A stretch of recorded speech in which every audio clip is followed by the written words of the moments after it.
Pertama harus kita luruskan keyakinan kita yang kurang tepat. Orang banyak mendefinisikan kalau mau dapat rezeki atau mau kaya gitu ya, itu harus punya kerja, itu harus punya usaha. Sampai lupa hal yang paling fundamental dalam rezeki itu bagaimana jiwanya dan hatinya, Pak. Sebenarnya magnetnya itu terletak di situ, Pak.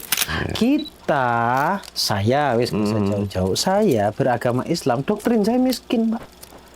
Saya didoktrin miskin. Kok bisa begitu maksudnya? Didoktrin miskin begini, Pak. Harta itu hanya akan menjauhkan kita dari Gusti Allah. Nah, ini kan doa ini, Pak. Iya. Kan keyakinanmu adalah doamu gitu kan. Dulu kita boleh cek lah orang-orang yang sudah sukses, sebut saja namanya siapa saja gitu ya. Ketika mereka tidak punya, mereka ambisi di situ. Saya juga ambisi di. Ternyata ketika kita punya, Pak, sambil seiring berjalannya waktu, ada pola pikir yang berubah, Pak. Makanya ketika mereka sudah di puncak, mereka tidak genggam gini, Pak. Mereka, Pak, sedekah itu makrifat loh, Pak. Sedekah itu makrifat. Suksesnya laki-laki itu karena ada perempuan hebat di belakangnya. Bagaimana kalau perempuan hebat itu ternyata ada 3, Gus? Gimana?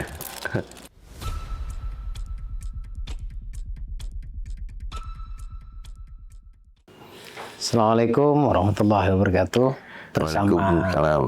Bersama Mr. Agus lagi, Pak Agus lagi. Pokoknya setiap kali ke sini kita sandra untuk konten dulu. Gitu.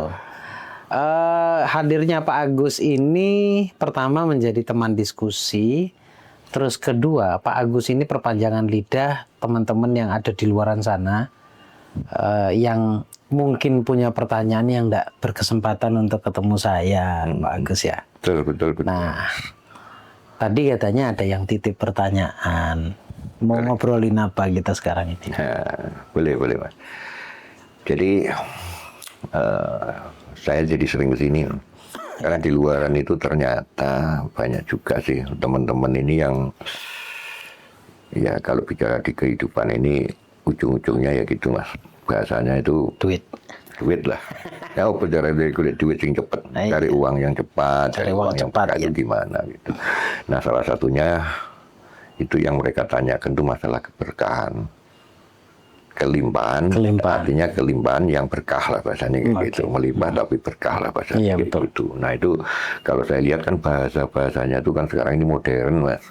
Nah ini kan spesialisnya merubah istilah itu. Jadi yang ditanyakan itu sebenarnya arti keberlimpahan itu sendiri itu apa? Itu menurut versi yang lagi update sekarang. Oke. Sebenarnya semuanya itu sudah mungkin karena istilahnya yang tidak familiar, Pak ya. Tapi sebenarnya sudah teredukasi sudah dari sejak zaman dulu. Makanya di video sebelumnya, di podcast kita sebelumnya kan saya banyak bertanya tentang kebahagiaan versi Jawa itu seperti apa gitu kan. Ya. Nah, sebenarnya malah menurut saya orang Jawa itu lebih dulu membahas ini, cuma memang orang Jawa tuh nggak terlalu orang zaman dulu maksudnya, orang zaman dulu itu tidak terlalu signifikan membahas duit gitu ya. Nah sekarang sudah makin kelihatan duit itu menunjukkan kekuatannya sekarang, Pak. Ya kan? Beda dengan yang dulu. Orang zaman dulu Pak bertani saja sudah cukup, Pak. Mall nggak ada, ya kan? Kemewahan ya cuma sekedar ngono tok ya. Ya kan? Tapi beda dengan sekarang. Nah, sekarang ini familiar kita dengar kata berkelimpahan. Berkelimpahan tuh bukan banyak, Pak. Berkelimpahan itu arus masuk dan keluarnya itu seimbang. Dan kalau kita masuk ke dalam keberlimpahan itu orang atau ciri-ciri orang yang sudah berlimpah itu orang yang sudah tidak khawatir dengan besok gimana, dan mereka juga sudah damai dengan yang sudah berlalu. Itu orang berlimpah. Pas-pasan gitu Mas ya? Pas-pasan pun perspektifnya siapa ini? Maksudnya pas mau ini ada. Oh iya, Pas mau ini. pas pingin ini ngono ya. Nah itu orang-orang berlimpah, Pak. Ya, ya, ya. Itu jadi definisi berlimpah tuh bukan banyak, tapi ketika banyak bisa saja masuk kategori berlimpah. Ya. Gitu. Oke. Nah, melanjutkan dari konsep keberlimpahan tadi. Ini kan orang ini kadang-kadang setelah tahu kan kepingin caranya harus saya mulai dari mana, apa yang harus saya lakukan, terus nanti kira-kira apa yang di belakang ini bisa perubahan apa yang mereka akan temui. Nah, kayak gitu kan. Oke. Ada ininya. Api. Jadi ini raja api ya. Oke. Gini, Pak. Pertama harus kita luruskan keyakinan kita yang kurang tepat. Orang banyak mendefinisikan kalau mau dapat rezeki atau mau kaya gitu ya. Itu harus punya kerja. Itu harus punya usaha. Sampai lupa hal yang paling fundamental dalam rezeki itu bagaimana jiwanya dan hatinya, Pak. Sebenarnya magnetnya itu terletak di situ, Pak. Nah, kebanyakan orang itu menstandarkan itu. Jadi ada sebuah keyakinan yang mengatakan, terus gak kerja, aku mau makan apa gitu kan? Kalau ndak kerja mau makan apa? Terus kalau saya ndak punya usaha, rasanya ndak mungkin saya bisa kaya. Bukan berarti itu salah, enggak. Itu benar. Cuma jangan sampai kita punya keyakinan bahwa semata-mata rezeki karena dua itu. Ya, benar. Ada ada mesin yang dahsyat di dalam diri kita yang kita tidak sadar. Nah, orang zaman dulu sudah menerapkan itu. Jadi apa ya? Ini saya menyebutnya sebenarnya doa yang tidak formal, Pak. Doa yang tidak formal. Doa yang tidak formal itu bagaimana kita menjaga kata-kata kita, lisan kita. Kemudian bagaimana kita menjaga, setidaknya memanage pikiran kita. Kemudian bagaimana kita mengolah beliefnya kita, keyakinan kita itu ada di hati. Nggak selamanya orang kerja itu bisa kita sandingkan dengan kata kaya.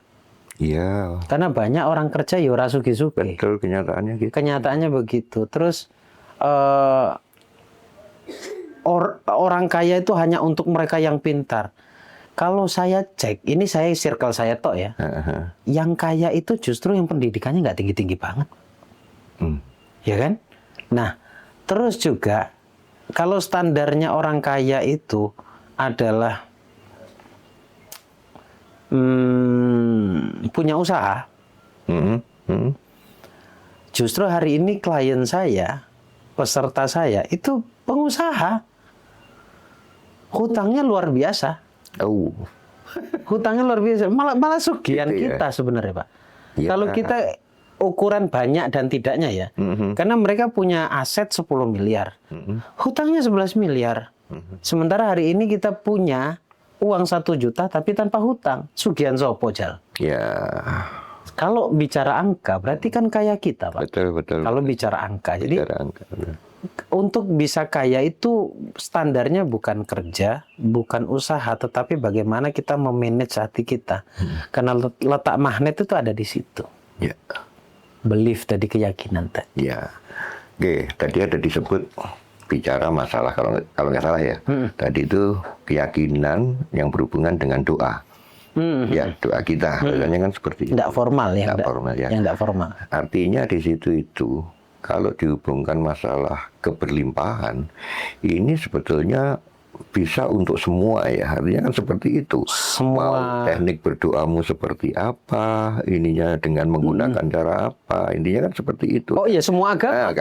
Bolehlah disebut seperti itu. Jadi tidak ada batasan bahwa doanya harus menggunakan ini kan, seperti itu kan. Artinya ya sudah, doa apa yang sesuai keyakinan kamu sendiri kan. Seperti itu ya jadinya. Oke. Nah, gini Pak, ini saya harus jujur saja ya. Dari zaman dulu ini kan sebenarnya pertanyaan saya, Pak. Sebelum saya bicara beginilah ya. Saya punya pertanyaan, kenapa orang, seribu maaf, orang non-muslim itu mudah kaya? Kenapa yang muslim kesannya sulit kaya? Bertanya pada seseorang yang berstatus ustadz, Jawabannya masih ambigu, Pak. Ambigu itu begini, Pak. Jawabannya, ya memang orang non-muslim itu memang dikasih semua di dunia. Nah, Dengan kata lain, di akhirat mereka nggak dapat. diuji gitu ya bahasanya. Terus istidraj dan lain sebagainya. Kok nggak mengena ya di saya jawabannya begitu gitu loh. Ternyata ini balik lagi tadi pada doa tadi kan. Kita jujur aja, kita buka saja semuanya bahwa orang yang berbeda agama, Pak, kebanyakan tidak semuanya, mereka itu didogma kaya memang dari kecil. Didogma? Didoktrin kaya. Oh, didoktrin kaya. Saya wis bisa jauh-jauh. Saya beragama Islam, doktrin saya miskin, Pak. Saya didoktrin miskin. Kok bisa begitu maksudnya? Didoktrin miskin begini, Pak. Harta itu hanya akan menjauhkan kita dari Gusti Allah. Nah, ini kan doa ini, Pak. Iya. Kan keyakinanmu adalah doamu gitu kan. Terus orang kaya itu jahat, Pak. Dulu kita tuh dikasih informasi itu. Mati nggak bawa duit, nggak bawa harta. Dengan kata lain, kalau kita perhatikan kalimat itu kan, hati kita berusaha supaya kita nggak usah punya uang, biar kita aman dari itu semua. Tanpa disadari ya. Tanpa disadari. Tapi berbeda dengan mereka yang katanya berbeda dengan kita agamanya. Mereka tidak didoktrin seperti itu, Pak. Mereka didoktrin, nanti kalau besar jadi orang yang begini. Sekali lagi ini bukan agamanya, Pak ya. Iya. Ini orang yang menerjemahkan sendiri tentang pesan agama. Wong Kanjeng Nabi saja mengatakan begini, khairun nas anfa'uhum linnas. Manusia yang bermanfaat adalah manusia yang manusia baik itu adalah manusia bermanfaat untuk orang lain. Betul. Kalau saya sekarang ini saya pelajari ya, Kanjeng Nabi itu sugih, Pak. Ya. 4 sahabat nih sugih, minus Ali ya. Ali itu memang dengan kesederhanaannya. Ya. Tetapi dari 10 sahabat Nabi, itu sing 5 itu sugih kabeh.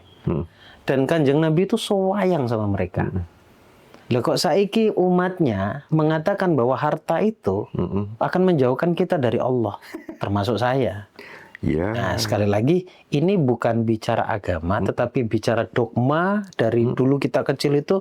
Dogma apa yang sering kita dapat gitu. Padahal arti sebenarnya nggak gitu juga, Mas. Artinya orang banyak harta, kalau dia sendiri tahu kemana dia harus menyalurkan hartanya, itu sebetulnya justru swarga juga, Pak. Betul. Ya kalau ujung-ujungnya seperti sekarang, ada contohnya orang lagi bangun tempat ibadah. Ya kalau kita kaya, banyak harta juga, kan bisa lebih banyak membantu. Oh iya. Rasanya kan gitu ya. Kayak beginilah. Kita sebagai umat muslim jujur aja sebagai orang Islam, apakah pingin masjidnya itu indah? Nah, Orang sholat itu nyaman di situ. betul. Walaupun sholat itu bukan distandarkan dengan harus ada AC dan enggak, tapi namanya orang ibadah juga butuh kenyamanan. Betul. Ya kan? Apa nggak kepengen lihat pesantren-pesantren itu jadi modern gitu? Apa nggak kepengen rumah gurunya misalkan kayak saya gini, terus mewah, nanti orang datang itu jadi seneng ngelihatnya. Apa nggak kepengen? Dan itu semua pakai apa, Pak? Pakai duit. Ya kalau sekarang ya Ke Mekah aja pakai duit. Pakai duit. Nah, itu saya putar balik keyakinan saya itu. Berubah nggak hidupnya?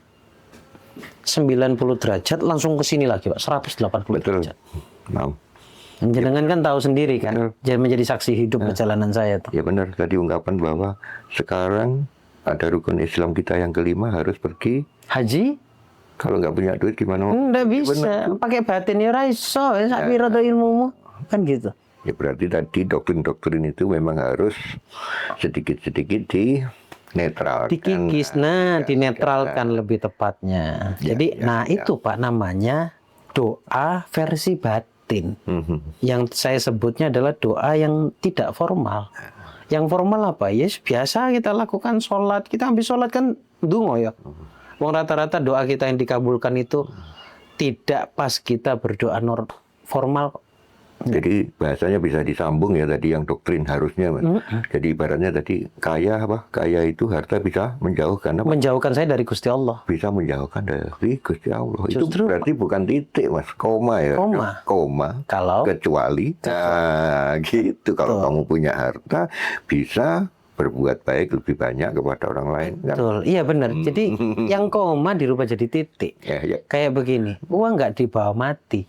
Itu kok titik. Oh, titik itu ya. Nah, sekarang titik. dirubah jadi koma. Berarti kan itu titik koma. Di koma. Tapi lebih bermanfaat. Nah, dibawa mati. Kecuali kamu buat yang bermanfaat akan. Nah, manfaatnya dibawa mati. Betul. Ya, Pak. Nah, ini kan karena dulu kita kecerdasan kurang, daya tangkap masih lemah. Ketika disampaikan informasi ini langsung telan mentah. Nah, sekarang orang-orang sudah mulai berpikir, Pak. Tapi untuk ngikis itu butuh waktu lama enggak? Ya. Cukup butuh percaya saja. Ya. Selesai. Nah, oke. Itu ya saya pikir dengan pemahaman atau uraian kayak gitu jadinya semakin jelas juga ya Pak, seperti itu. Nanti saya bantu sampaikan anunya seperti itu dengan versi-versi baru. Nah, pertanyaan berikutnya adalah kalau ini orang tertarik ini, apa yang harus saya lakukan? Kalau sudah seperti itu, nah, mulainya dari mana? Bagus. Terus nanti bagaimana? Itu tadi. Gini, Pak. Apa?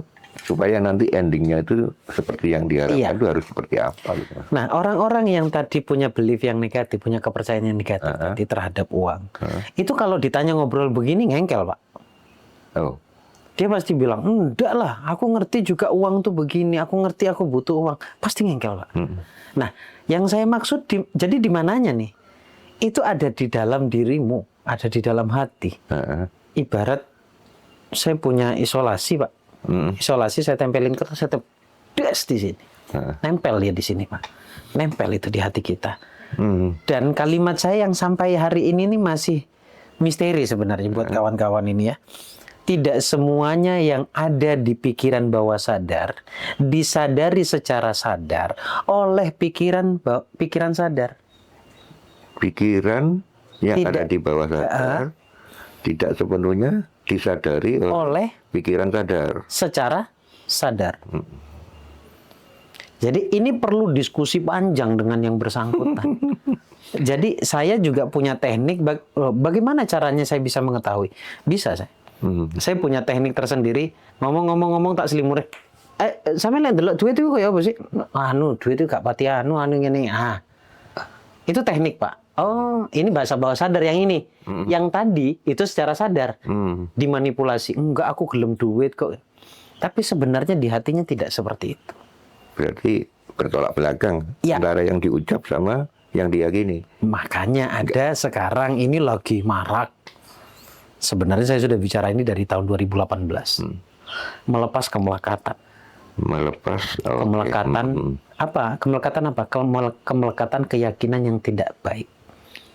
Tidak kita butuhkan sebenarnya. Saya jarang bilang ini tidak baik atau buruk, Pak. Saya bilang ini sebenarnya sedang lagi tidak kamu butuhkan. Pernah ngobrol ya kita ya. Lek mau urip makrifat tenan, kalau mau masuk ke gerbang makrifat, cukupkan dulu kebutuhan. Kalau sudah kebutuhanmu cukup, orang mikiri kewis ibadahmu. Betul. Bener nggak? Betul. Gitu. Jadi jangan ketika gak duwe, ketika nggak punya, bicara sing makrifat sampai nggak mau ke dunia ini. Pertama, kalau merasa kita punya pasangan, kita bisa lah tirakat, Pak. Bisa banget. Kita nggak makan 2 hari bisa, Pak. 3 hari bisa kita. Tapi keluarga, misalkan kayak gitu. Masukannya kita gitu loh, bengong. Teriak mereka. Dan itu dolim ketika kita membiarkan mereka. Anak kita, sekolahnya, dan lain sebagainya. Artinya, sebenarnya versi Islam tuh begini, Pak. Jangan kamu taruh dunia itu di dalam hatimu. Makanya, supaya tidak kita taruh di dalam hati, kita cari yang banyak dulu. Dapatkan yang banyak dulu, punya dulu. Nanti kita tahu kok bagaimana menempatkan harta itu.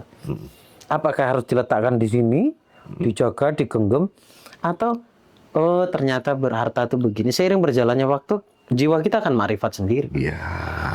Gitu. Betul. Oke, jadi bahasanya seperti tadi ya, artinya itu ada kayak garis ya, meskipun tipis atau tebal saya nggak paham juga ya. Ya. Ada garis pemisah antara yang tadi keyakinan yang masuk sebutkan tadi bahasanya istilahnya kemakrifatan dengan masalah duniawi. Iya.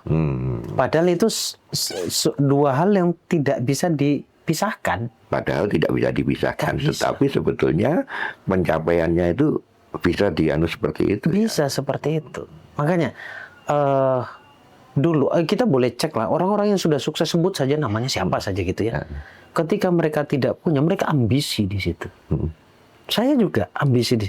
Ternyata ketika kita punya, Pak, sambil seiring berjalannya waktu, ada pola pikir yang berubah, Pak.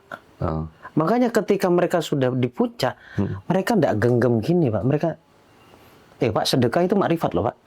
Sedekah itu? Sedekah itu makrifat. Iya. Karena tidak bisa dilakukan oleh banyak orang. Betul. Iya. Dia tidak pernah mikir, wes iki kasihan. Karena wis tura-tura. Tapi ada juga kan gini Mas ya, kalau sedekah itu makrifat. Tapi kenapa ya orang itu sedekah atau mengeluarkan gitu, kadang-kadang kok justru dihitung pakai angka ya. Jadi contohnya gini, kalau saya dapat hasil sekian, ya, maka saya yang 2,5% saya kalikan, itu berarti kan dibatasi. Padahal harusnya kalau kamu mampu 10 ya 10 kan gitu. Iya. 100 kalau nggak 100 ya nggak mungkin ya. 90, makanya 80. Nah, masuk ke ini yang jenengan sampaikan ini masuk ke ranah zuhud dalam Islam. Zuhud itu cuma agak dipelintir juga oleh orang-orang yang bukan nggak paham, mereka paham tapi dipelintir sesuai dengan nalar luka di masa lalunya. Kayak begini, zuhud itu misalkan punya 100% nih Pak. Orang zuhud tuh percaya bahwa rezeki itu datang dari Allah. Ya. Mereka berani 50-80% ini dihibahkan, dikeluarkan. Dia cuma hidup di 20% saja. Tapi itu akan terus menggelundung kayak bola salju Pak, berlimpah. Banyak. Jadi zuhud itu bukan miskin. Orang menganggap zuhud itu miskin. Orang zaman dulu yang zuhud tuh kaya. Gitu. Jadi pertanyaan jenengan tadi itu bagus banget. Lantas solusinya apa? Hanya dengan merubah belief, merubah keyakinan. Tapi syaratnya sebelum merubah, kita harus menemukan keyakinan lama kita apa. Nah itulah akhirnya butuh ngobrol panjang. Ya. Kan nggak mungkin. Saya pengen merubah sesuatu, tapi saya nggak tahu apa yang harus saya rubah. Kan nggak mungkin. Betul. Logikanya kan. Betul. Saya harus tahu keyakinan lama saya apa. Oh kalau negatif maka saya rubah jadi positif. Betul. Nah setelah dirubah itu, jadikan satu nih, pikiran, lisan, dan rosoe kita ini, rasanya kita, hatinya kita ini. Buatlah itu menjadi seimbang, selaras. Nah, kalau metode ini saya lebih suka ke metodenya orang Jawa. Diem sendiri, ora usah kakean mikir yang aneh-aneh, nggak usah banyak mikir yang aneh-aneh. Diem diri, alhamdulillah ya Allah. Pun ngeten mawon pun cekapi Gusti Allah. Udah gini aja alhamdulillah ya Allah. Tapi orang ngomong, sampun ya Allah, segini saja saya sudah cukup. Itu tidak akan Allah buat miskin. Ini orang yang tidak ngerti Pak. Secara pengucapan seakan-akan dia nggak minta apa-apa toh. Pun ngeten mawon pun cekap Gusti Allah. Begini aja saya sudah cukup ya Allah. Dari sisi kalimat dia nggak minta. Tahu nggak? Tapi orang begitu energinya dahsyat itu. Wah manut itu kekayaannya. Manut Pak. Tapi yuk hatinya benar-benar kudu ini. Pastilah. Ya rapopo ada masalah. Nggak semua bisa mengucap seperti itu. Yo roto memang agak susah tapi wadahnya harus juga ya. Betul, harus dilatih. Harus pantas dulu kan bisa kayak gitu. Nah, dilatih, pantas. Itu. Ya ada yang bimbing lah. Cek kesasar. Betul. Nah tadi kayaknya belum dibahas tadi Mas. Apa yang harus dilakukan untuk seperti itu? Pertama, itu harus apa dulu, nanti tahap-tahapnya itu harus seperti apa. Ini kan butuh proses ya, nggak bisa sekalian. Yang paling tidak kalau nanti orang itu tahu apa yang harus dilakukan. Memulainya seperti apa, prosesnya bagaimana, nanti indikator bahasanya kayak gitu Mas. Tanda-tandanya itu apa yang akan dijumpai sehingga orang ini punya panduan lah, meskipun garis besar dulu bisa itu gimana Mas? Pertama tadi identifikasi dulu problem di hatinya apa. Identifikasi. Karena kalau kita ngomong bicara duit Pak, duit itu sebenarnya cuma 3 prinsipnya Pak.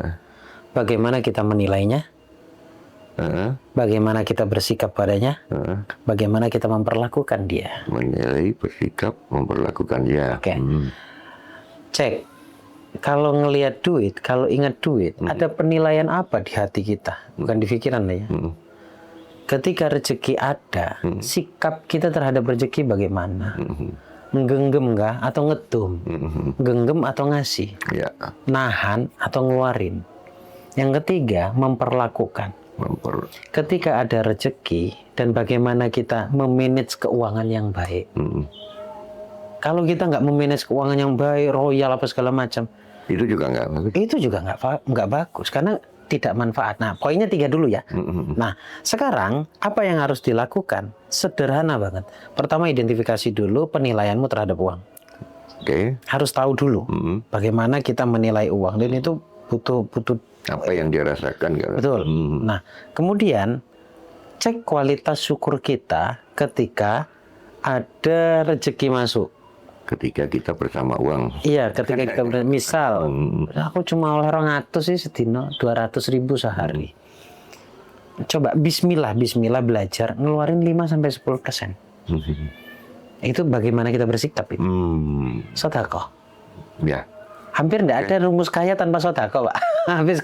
Ya kan? Betul, yang ketiga, bagaimana kita memperlakukan. Nah, gunakan ini sebaik mungkin. Kalau memang istri lebih butuh, kasih ke istri. Kalau misalkan untuk keperluan anak itu lebih butuh, kasih ke anak. Ini bagaimana cara kita memperlakukan uang. Nah, 3 hal ini sudah mencakup pertanyaan jenengan tadi. Nah, kalau spiritualitasnya apa yang harus dilakukan? Bangun subuh, sesuai dengan agamanya lah. Kalau misalkan Islam ya sholat ya. Subuh, rileks sejenak, kasih sesuatu yang baik untuk diri kita. Kasih sesuatu yang baik untuk jiwa kita, untuk ruh kita. Apa itu? Lihat 5 saja, tidak usah banyak. 5 objek yang benar-benar kita bisa rasakan, kemudian menjadi jawaban atau alasan kita kenapa kita harus berterima kasih. Handphone, contoh. Contohnya, handphone. Contohnya handphone. Alhamdulillah, saya punya handphone, masih bisa komunikasi. Alhamdulillah. Atau langsung bangun tidur tuh biasanya kalau saya Pak ya, yang saya lihat, saya bisa ranjang Pak. Bukan bisa ranjang tuh maksudnya gini, karena kasur udah nggak muat.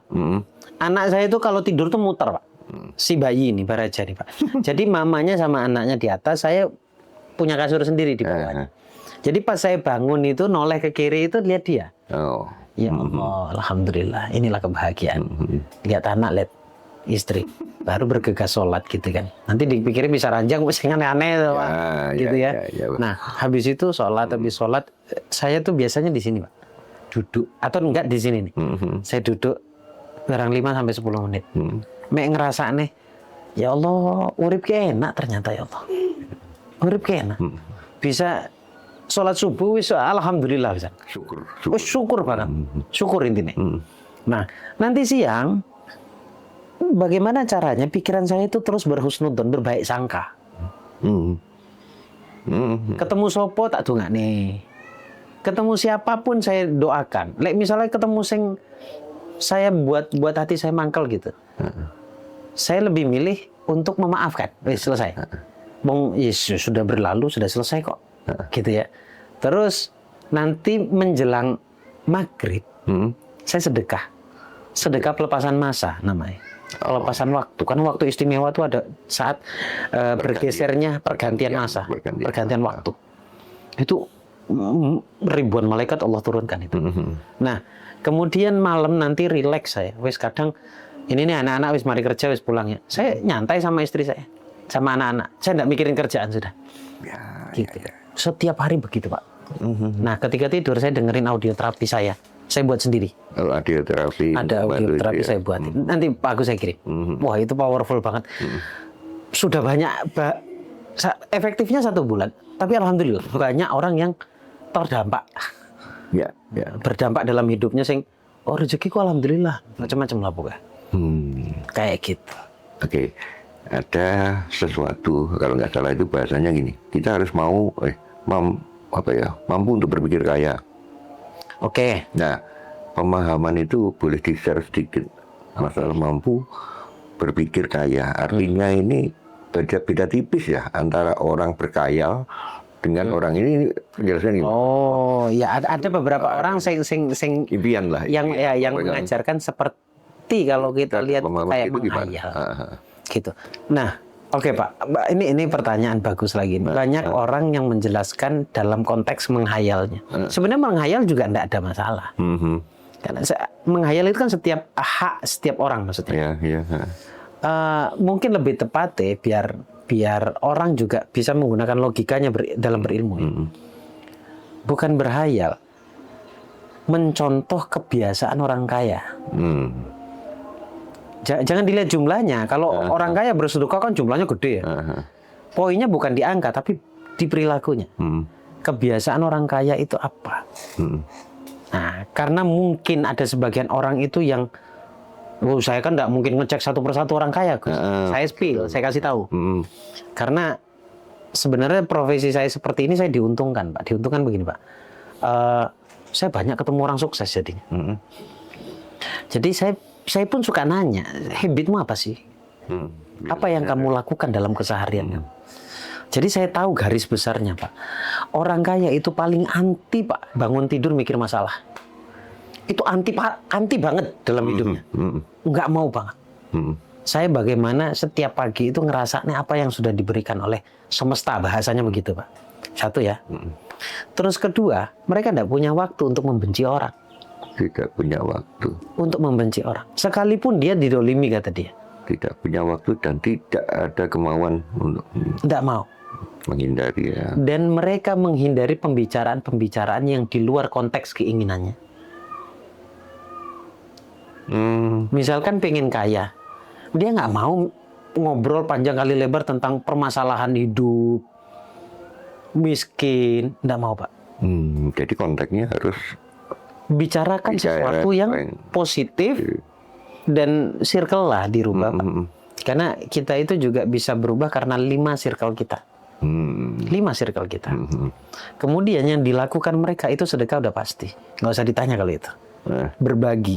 Ya. Tapi jangan dicontoh jumlahnya. Kan nggak mampu kita. Ada juga saya punya peserta itu sehari itu dia bisa ngeluarin 2-3 juta. Bicara jumlah nominal kayak gitu. Oh iya, ya. besar dong. Berarti kan dalam 1 bulan kan bisa 100 jutaan, Pak. 1 bulan. Tapi jangan lihat angkanya, lihat saja, oh dia bersedekah. Kita juga bersedekah. Betul. Gitu. Nah, mereka juga yang jelas mereka lakukan, mereka tuang 100% atau tidak secara totalitas ya. Mereka sisihkan waktu untuk keluarga. Dan orang sukses itu, orang kaya itu setia pada satu pasangan. Setia pada satu pasangan. Sebaik-baiknya, seburuk-buruknya, dia akan terus mencintai dia. Dia akan terus bertahan. Karena sebenarnya, Pak, kalau kita mau jujur, doanya istri itu mustajab. Doanya istri mustajab. Berarti kalau makin banyak istri makin mustajab. Ada ada yang mengatakan begini. Gimana? Suksesnya laki-laki itu karena ada perempuan hebat di belakangnya. Bagaimana kalau perempuan hebat itu ternyata ada 3, Gus? Ya, gimana? Saya punya di luar Rasulullah lah ya, di luar Kanjeng Nabi. Saya punya jawaban indah sebenarnya begini, Pak. Gimana? Itu benar. Asal di dalamnya tidak ada yang tersakiti. Karena ketika ada satu saja yang tersakiti, ya, akan ada energi yang akan terus menyebar dalam sebuah rumah tangga. Energi negatif. Berarti bahasanya jangan bermain api gitu ya. Iya. Daripada nggak tahu karena itu Daripada sulit kalau deteksi gitu. iya, kalau bisa lebih dari satu terus merasa bisa membuat itu semuanya adem ayem, nggak ada masalah. Artinya apa yang dikatakan Quran saya nggak menolak, Pak. Ya. Oh, boleh tuh lebih dari satu boleh, asal satu. Jangan ada yang tersakiti. Karena karena jenengan mancing saya ngebahas itu, Rasulullah itu poligami, iya. Tapi sebelum poligami dia adalah monogami yang sukses. Ya, betul. Pertama istrinya adalah Khadijah. Siti Khadijah sampai Siti Khadijah wafat baru dia menikah lagi. Artinya kita nih sekarang nambah yang itu belum habis. Gitu kan? Nah, itu masalahnya kita di situ. Pasti ini ada yang tersakiti dan tidak ada lagi perempuan semulia Khadijah dengan Aisyah itu enggak ada. Makanya kalau guruan plesetan itu istri itu 3, Mas. Satu. Kalau pertama itu Iswan. Kalau kedua Istri. Ketiga itu baru istri. Aduh, Gusti Allah. Itu plesetan. Iya, saya suwi gak diguyani ini. Aku ki nakal, Pak. Gitu. Nah, jadi seperti itu, Pak. Makasih atas pertanyaannya. Bagus-bagus pertanyaannya. Pak, besok-besok kalau kesini bawa pertanyaan yang lebih banyak lagi ya. Jadi kita bisa ngonten lagi. Karena kebetulan kemarin itu pas ngobrol sama teman itu, dia cerita tentang konsep-konsep seperti ini. Masalah keberlimpahan lah, teknik mendapatkan uang lah, hukum tarik-menarik atau apa. Itu kan bahasa-bahasa yang sifatnya sesuai zaman. Zaman sekarang ini kan bahasanya kan seperti itu. Ya saya bilang ya oke lah nanti saya tanyakan ahlinya. Makanya tadi saya datang saya tanyakan ke Subaraja ini Mas Bagus. Ini kan ahlinya di situ. Ya nanti insya Allah saya akan bisa sampaikan juga. Kalau enggak. Tapi banyak tadi itu pertanyaan tuh sebenarnya dibahas lagi. Apa itu hukum tarik menarik gitu. Karena itu tadi kan ya ini garis besarnya. Paling tidak bisa memberikan gambaran. Toh kalaupun nanti dia ada yang kurang apa ya istilahnya kurang jelas atau kurang mampu, ya biarkan ngikuti aja nanti di channelnya atau di pembelajaran Siap. Enak kok sekarang pembelajaran itu, Pak. Oke, siap. Terima kasih Pak Agus. Sama-sama. Oke, Pak Agus cocok kan jadi host lah di sini ya. Pertanyaannya ngaturnya enak, tapi kita tanya sama penonton lah gimana komennya nanti Pak ya. Oke, siap. Terima kasih Pak Agus. Sampai ketemu di lain kesempatan. Assalamualaikum. Waalaikumsalam.